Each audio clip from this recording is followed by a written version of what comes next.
Welcome to the first annual HumanSOS Summit. It's brought to you by Perspective Force. Perspective Force is a group of these three wonderful people that you see on the screen and kind of see next to you, side of you on the screen. Each one of them will give you a much more detailed, introduction of who they are, including myself when I present on my day. But I just want to give you guys a high-level overview of who we are, what we do, and who you're going to be seeing on the screen. And first of all, there's me. I'm Anton. I'm a human performance coach. I've wore many hats as far as a coach goes. I've been, an internal coach for leadership, sales, those kind of things. I've been an external coach for health, for life coaching, those kind of things. But it all centered around human performance. It all centered around getting people to be the best versions of themselves, whether it be from metrics and KPIs, or it be from health standpoint, feeling good, having great energy and things like that. But I'm super passionate about the overall human operating system. And that's something that I call this thing that we are, our brain, and all the different systems that exist within us. Ultimately, that's the greatest laggard in business today. It's not the computer, it's not, the environment. What's ultimately is the problem is what's between the chair and the computer. The human beings are under so much stress these days, and there's just so many things happening to us all the time. We're just not built for it. We're not designed to handle what we've been handling as a society, and it's not slowing down. So throughout this presentation, I'll talk to you guys about why human sustainability is important. I'll talk to you about where the concept came from personally for me, and then each one of these guys will introduce that concept to you in the future keynotes. So V, that's what we call Virginie. Her name is not easy to say, and I probably say it wrong all the time, so we shorten it to V. And because of that, even though I can say Kevin, I just call Kevin K too, because it'd just be weird. I'm waiting for them to start calling me A, but I'm not cool enough yet. And she's the Chief Diversity and Inclusion Officer for us. And guys, I say this full-heartedly when I say there's nobody better that I've met, that anytime people are talking, her antennas are going out and seeing how's this information impacting all those around them, how's this information being received for different cultures and different people in different environments. She's worked for Amazon in senior leadership positions for many years, speaks like 5 languages, worked in many different countries. So she really understands the inclusion and diversity, and she's a leadership coach, right? Obviously that makes sense for that category, but she'll give you guys more detail on who she is. Mr. Kevin over there, Mr. W, he's our Chief Operations Officer. His background is in education, train the trainer, nationally certified guy, but really understands teaching people new things, whether it be technical jargon and manufacturing, construction type stuff, or it be leadership components and teaching people how to lead better. He's a leadership coach as well. So that's our team. And Perspective Force is our company, right? Perspective Force is what we built. Used to be called Coaching Hub, and we realized Perspective Force is kind of a better name. Perspective Force, what it means is just two forces coming together, uniting to create a better future for both, right? That's really what it's all about. So now, why human sustainability? I'll tell you guys about my story of why I came around to create something. I didn't know what it was, but I knew that probably at about age 13, I decided that I needed to make a difference on the way that people live. I didn't know what, I didn't know how, but it all came from this. The picture that you see is me over there, cute little boy, used to be much cuter. Used to be, little Russian boy, didn't speak English until I was 13. That's my dad on the left, who's my hero, and my mom and my sister. But the reason I'm showing this picture, it's one of the only pictures I have of my dad, really. We didn't take a lot of pictures back home in Russia, but he passed away in 95 at the age of 45. And I was only 8 years old. And my most vivid memory is his funeral. And I talk a lot about this because it's an important concept to memorialize in our head. His funeral was standing room only in this massive courtyard and a 2-mile walking line behind his casket of people to pay respects to this great man. He was the mayor of our city. Gorbachev recognized him in his final address to the union. He was that big in a big deal of the Communist Party. But the problem is his life was taken by lymphoma, but it wasn't lymphoma that ultimately did it. It was stress that brought that on. He gave 100% of himself to his job, to his people. And even though you go, well, that's a honorable thing to do.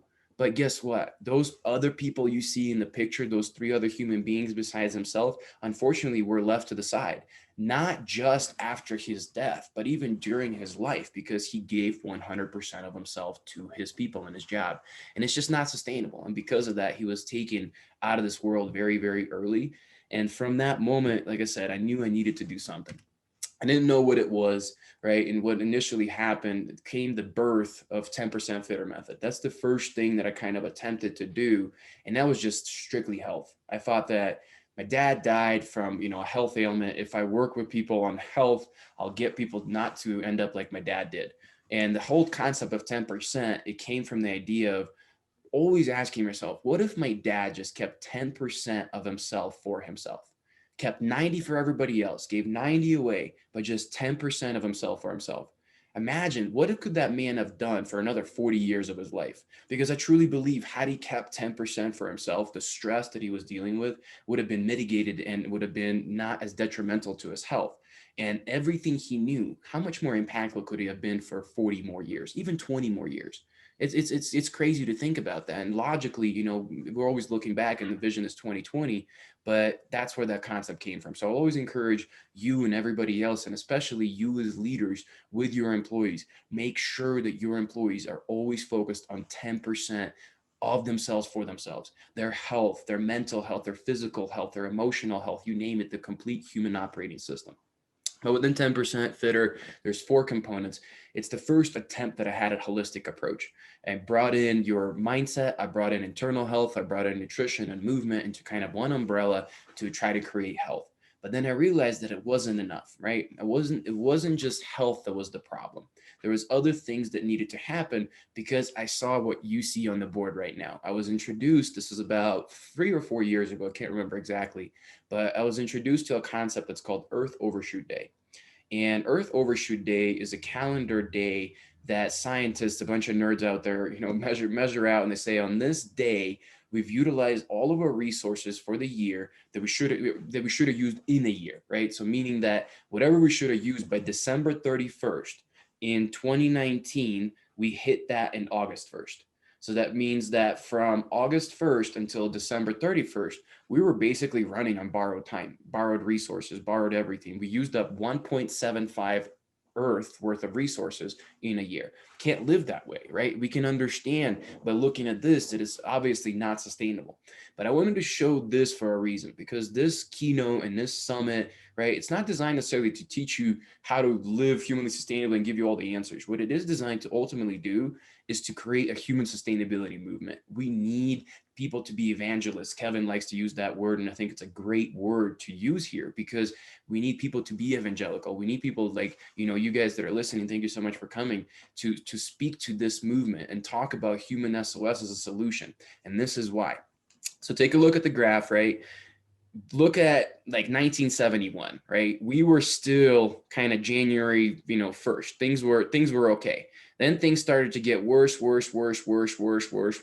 sorry, my bad. We were doing really, really bad. And things were getting worse until to the end here, we flatten out. But the point that I really want to drive home here, look at how long this was tracked, but look how long it took for us to start to flatten out and reduce when that was happening, right? It took from the 70s all the way almost to 2010s. So 40 years for us to adjust. The hippies, we know this happened. If you guys, you guys are all think older than me on here, but the hippie movement was initially focused on creating a green movement, right? Creating sustainability, changing the way that we treat our planet. But it didn't do squat. Why did this happen in 2009?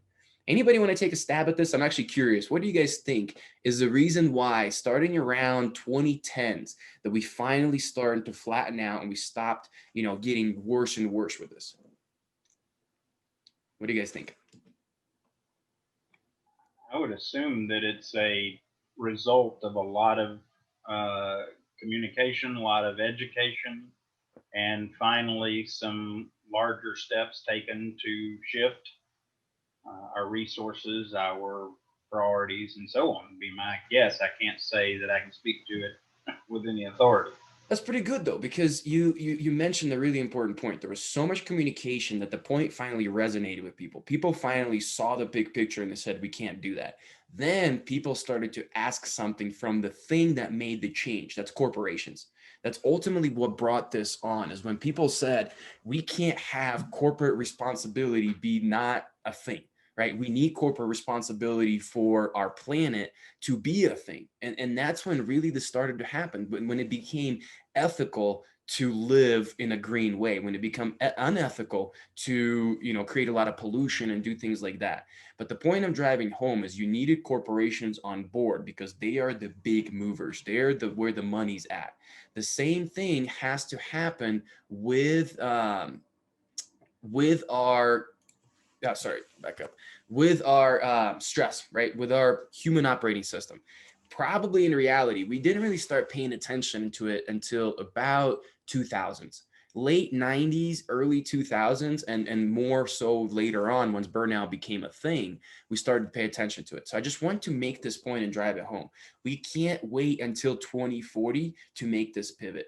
We can't put another 20 years of just driving the human experience at work and everywhere else into the ground until we burn out, because the earth is a little bit more forgiving than the human body. It's a much bigger organism and it has corrective systems and stuff like that. Our body's worn out. So the point here is just, you need to be part of this movement. You need to be telling your leaders and everybody in the organizations that we have to start listening. Otherwise, this is going to be a reality. But the victim is not going to be our planet. The victim is going to be our social environment, our brains, our bodies, and all those kind of things incorporated into human operating system. So from there, we're getting into, why is this happening, right? I want to talk about a little bit about why is this thing occurring, that we know that we're overstressed. I don't think I'm telling anybody anything new in this group, that we are carrying way too much load on our shoulders. And scientists are saying that at an estimate, we're facing 100 times more stress than even our grandparents did. Just think about how many decisions you make per day, even comparing to 20 years ago. This phone, always being on, always being accessed, it is creating so much more decisions for us, that's creating stress just from decision fatigue.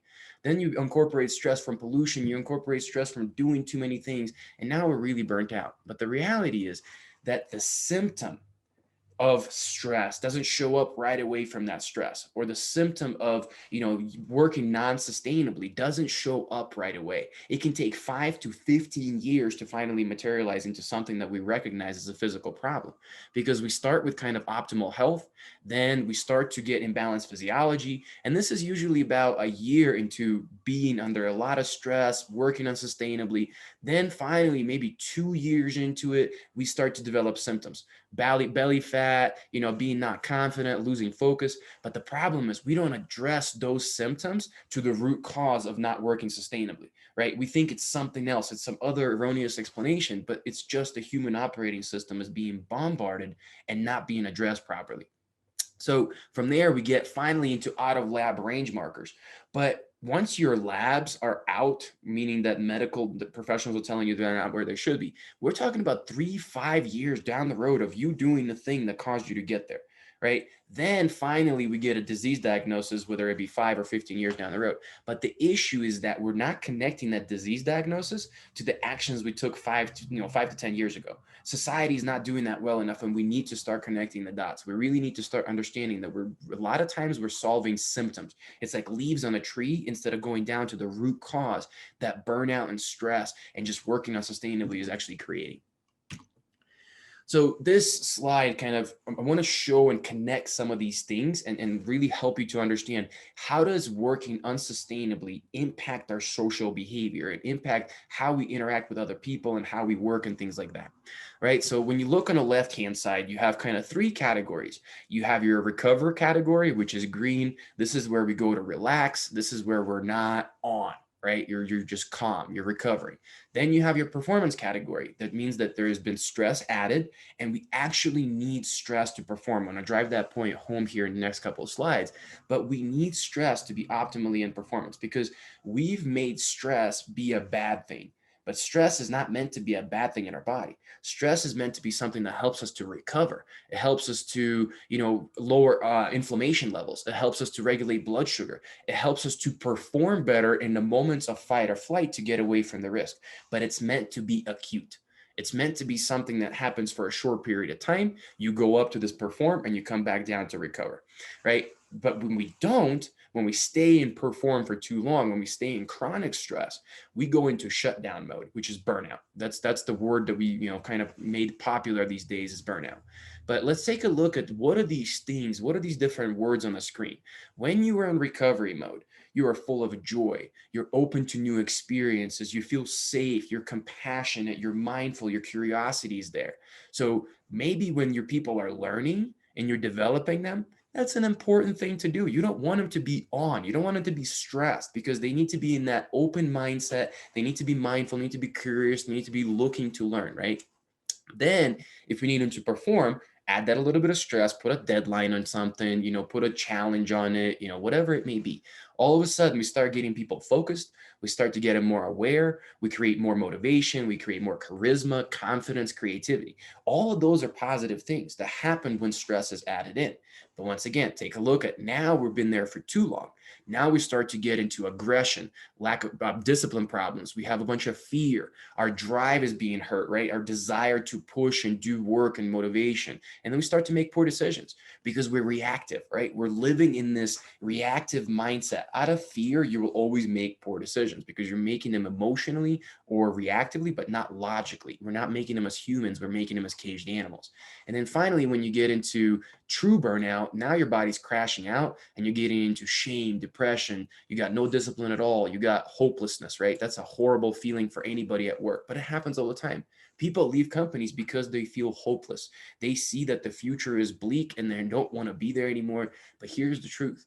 Oftentimes it is not the company's fault. It's not. It's not even the manager's fault. It's because the human being has compounded all the stress in their life, and work was just the straw that broke the camel's back. There is life stress now more than ever before. Work is not the only thing that we're stressed about. It's not just finances. There's a bunch of things that we're concerned about. So kind of looking at this and seeing how things used to be and how things are now, right? So workforce of the past. Think about your typical 9 to 5 employee, the way the boomers kind of were brought up on that end. You go to work at 9 o'clock, you get off at 5, you punch that clock. It's to everything's aligned, everything's good. Come Friday, Saturday, Sunday, you kind of wind down and recover, right? So you're seeing stress spikes throughout Monday. Then come end of the day, it recovers. Then come Tuesday, it spikes again. Come end of the day, it recovers. If you notice though, each day it doesn't recover all the way down. It stays a little higher than it was before because that's just natural. We usually need a little bit more than a day to recover from a full day of work. But then what happened is we got to a Saturday and Sunday, and our stress load was so low in those days that we didn't have to, add any in. We really focused on just a small spike and a bigger drop, small spike and a bigger drop. So by the end of the week, by Sunday, you were right back in the original point you started on Monday. There was no additional interference needed. Life stress was lower, work stress was lower, things were simpler, jobs were not so crazy, and that was good. But it's not like that anymore. Now we live like this. So now by Tuesday, people have peaked their stress because they're not recovering throughout the day. It's just no possibility of recovering. We are flattening out, which is basically maxed out throughout the week. Then hopefully by the weekend, if we get the weekend, we're trying to come down as fast as we can. But notice week after week, we're ending up a little higher than we were before. So these people that are working these organizations, they're ending up with more stress than they started their week prior. It's a compounding effect. And even if it's just a little bit higher, week after week after week, eventually they end up starting their week in the red or in the orange, right? And then very quickly getting in the blue. And some of them eventually just stay in the blue consistently. It's just not sustainable. We cannot continue to operate this way. It's a huge problem. So this is kind of breaking down in more detail what companies have to do, or why companies need to look at stress as an important component of human sustainability. So stress is good, it's not, right? So this is kind of going over the left-hand picture, if you can see everything, hopefully. It's showing you the similar thing that you saw on the other graph where stress is increasing and a matter of pressure applied or performance goes up. At some point though, you are going to topple over, right? You're supposed to go up to peak performance, then recover. Go up to peak performance, recover. It's a cycle. But when that cycle breaks, we go up to peak performance, we go up to that stress, and we stay there. We stay there for so long that now instead of going back to recovery, we're going into that crash on the right side. And that's ultimately causing all sorts of problems that you saw with behavior. But ultimately, what is this going to do? Absenteeism cost is going to go up. Healthcare cost is going to go up. Turnover is going to go up. productivity and engagement are going to go down. That's just life. When a human brain is overstressed, when a human brain is crashed out or, over that peak performance, we get into tunnel vision. We get into survival. We get into, ways where we're just trying to get through the day. And I don't know about you, but I never want my employees just to feel like they have to get through the day. They need to feel like they're making a difference. They need to be paying attention to what they're doing. They need to be thinking outside the box. They need to be taking initiative. All of those things make great employees. But if they're burnt out, I'm just telling you, there's nothing you can do operationally wise. You can improve it here and there. But if this human brain is burnt out, leaders are going to struggle with doing things in a way that is going to allow their people to thrive and to get the most from their people. And I know that's a little bit of a crude term, but I come from a standpoint that it's a win-win situation. Human sustainability is meant to be a win-win. We have one side that a human being is taking care of, but we can't forget that corporations have to be on board. Corporations are going to be the thing that creates the change. So corporations have to have the ROI beyond just the care. They need to see return on KPIs. They need to see their key performance indicators improve. And when we take care of the human, we take care of the human brain, and we will allow that cycle to happen properly on the left side instead of crashing down to the right. We stop this burnout. We stop this tunnel vision. We create creativity, right? We allow people to become better at their jobs, ultimately driving revenue numbers up for the business, but doing it in such a way that takes care of the people first. You can't do one first, then do the other. You have to do the people first, and the business will benefit. If you put the business before the people, this will not work. It will not be a win-win, just the way that the beast is built, right? So similar picture on the right, it's just a different way of explaining employee performance, right? So very low stress, they're inactive and bored. And I don't know if about you guys, and I know most of you in this meeting, actually I know all of you in this meeting, you guys are all kind of motivated folks. You're all kind of drivers. I imagine we share this, that if you're not challenged, you're bored. Like if you don't have at least some sort of a degree of a challenge, you become disconnected. It's something that's not as important. So then from there, we start to apply a little stress. Now we get some healthy tension, right? Imagine this. If your person is burnt out, you're not going to get healthy tension. They don't have 0, 1, 2, 3, 4, 5, 6, 7, 8, 9, 10 on that scale. They just have 0 and 10. That's it. That's what a burnout person has. They have no ability to slide somewhere in the middle and respond with appropriate amount of stress. They go from either 0 shutdown or 10 extreme response. So everything in the middle that you see, healthy tension, motivation, optimal stress, focus, all those things are going to go away, because instead you're going to get fatigue, exhaustion, panic, anxiety, anger, burnout, and breakdown. And there's 2 words on there, panic and anxiety, really specifically anxiety. Statistically speaking, this stat is about a little bit old. This is about 5 to 6 year old statistic. But when I read this, over the last 25 years, there was a 400% increase in depression and anxiety. 400% increase. That is insane, guys. But why? Why is this going on? Because we're not addressing the root cause. We're going after, mental health and depression and all these things. And we're thinking that it's all about the environment. No, root cause. It's all about this thing. It's this thing. I'm telling you, I've been through Marine Corps and I've seen people survive crazy stuff. I've seen the human brain come under some ridiculous things, but if it's done in a sustainable way, you are amazed. We are all amazed at what we can handle. Our bodies are unique and so incredible, but you have to treat them right. You have to treat them like the Ferrari that they are, right? If you treat your body like something that is, Geo Metro, right? You bought a Geo Metro. I don't know if they drive those cars. I always use Geo Metro as as an example whenever I talked about car comparisons, but like a beater car, right? You're going to drive that however you want. You can pick it up another one. It's low cost, no big deal. Nothing's there. But from there, now if you bought a Ferrari, right? If you bought a Ferrari, would you skip maintenance on that car? Would you put cheap gasoline in that car? Or more importantly, would you put the pedal to the metal the whole time and drive that car on red line? No, no person would do that. Not a single person. Why? Because they're protecting that investment. But you can still buy a new car. You can't buy a new human being.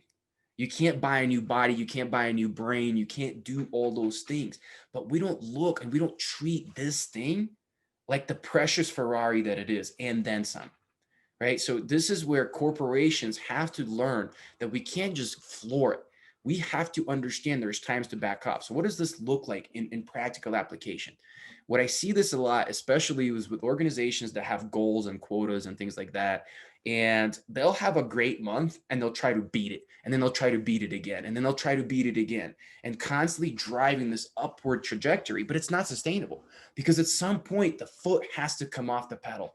At some point, these people need a break. At some point, even if a month is potentially going to be lost, this is how I know a great manager. I've seen great managers go, you know what, we're going to lose this month, but we'll win the quarter. And I've seen them go to their boss and say, you know what, boss, you have to be okay with us taking an L, a loss this month. And instead, so that I'll get it back, whatever we had, and some in the next two, because they understood the temperature of their team. You'll hear me talk a lot about being, as a leader, being a thermostat instead of a thermometer, being able to adjust how much, pressure, how much stress, how much, stuff is your team doing. This leader understood they've just been maxed out for a long time. And even if I take a loss this month, if I don't back off and if I don't turn that volume down, if I turn that thermostat down, I'm going to have a bigger problem next month than just a loss this month, right? So that's going to be a huge, huge issue there. So hopefully, guys, you don't want to end up in this place.